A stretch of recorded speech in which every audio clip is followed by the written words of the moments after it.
C'est quelque chose qu'on utilise tous les jours, qui est apparu environ en 2009, et on est en train de plus en plus de l'utiliser.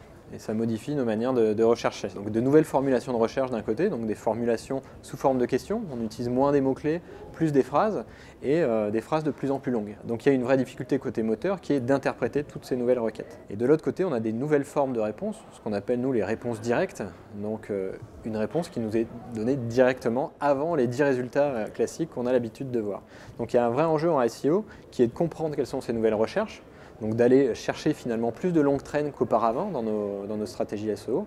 Et puis d'un autre côté, savoir comment on va arriver à s'insérer dans ces nouveaux formats de réponses, les réponses directes. Donc il y a plein d'indices qu'on va pouvoir donner au moteur de recherche pour rentrer en fait dans cette réponse directe. Par exemple, tout ce qui est liste HTML, les moteurs de recherche vont scanner en fait les listes HTML. Quand on écrit étape 1, étape 2, étape 3, c'est autant d'éléments qu'il va pouvoir réutiliser dans la réponse directe. Il va également chercher des paragraphes qui pourrait correspondre à la question qui a été posée. Donc là, on rentre dans la notion de sémantique.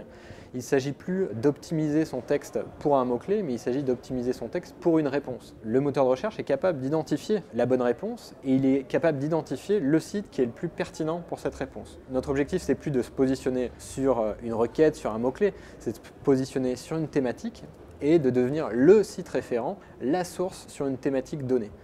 Donc pour un site, finalement, l'enjeu, c'est plus de répondre à une seule question, mais c'est de répondre à la question qu'on cible, mais toutes les questions qui sont autour de cette question-là pour devenir légitime, référent et quasiment la source officielle sur un sujet en particulier. Aujourd'hui, c'est compatible parce qu'on connaît une partie des techniques pour rentrer dans les réponses directes. Par contre, demain, ça pose des vraies questions en termes de SEO.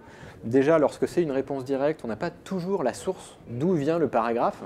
Est-ce que Google va respecter le deal qui est je crawl ton site, je le scrape et je le positionne? Là, il positionne une réponse, mais est-ce que demain, il continuera de positionner la source de la réponse? S'il ne positionne plus la source de la réponse, c'est un vrai problème en termes de référencement naturel puisqu'on n'a plus de lien vers notre site. Ça, c'est un premier enjeu. Bien évidemment, je pense que ça, Google a plutôt intérêt à garder l'équilibre. Deuxième enjeu qui est aussi demain sur d'autres devices, on n'aura plus d'écran. Il y a un produit chez Amazon qui s'appelle Amazon Echo, qui est une borne audio.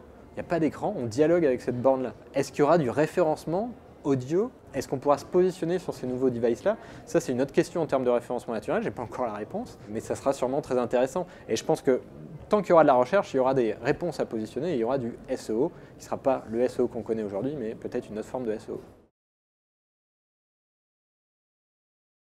C'est l'occasion pour nous et nos équipes de venir ici et de partager et d'apprendre au contact des pairs, quoi. On continue d'apprendre parce qu'il y a toujours des nouvelles choses et c'est un sujet qui bouge énormément. Il y a tellement de points de recherche que même à 40, on n'arrive pas à comprendre tous ces points de recherche-là.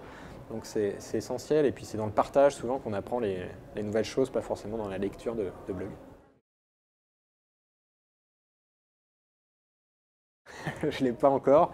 Ça peut être plein de choses, ça peut être l'app indexing par exemple, ça peut être l'AMP, comment l'AMP évoluera en 2017. Il y aura sûrement des nouvelles choses aussi. L'indexation des images.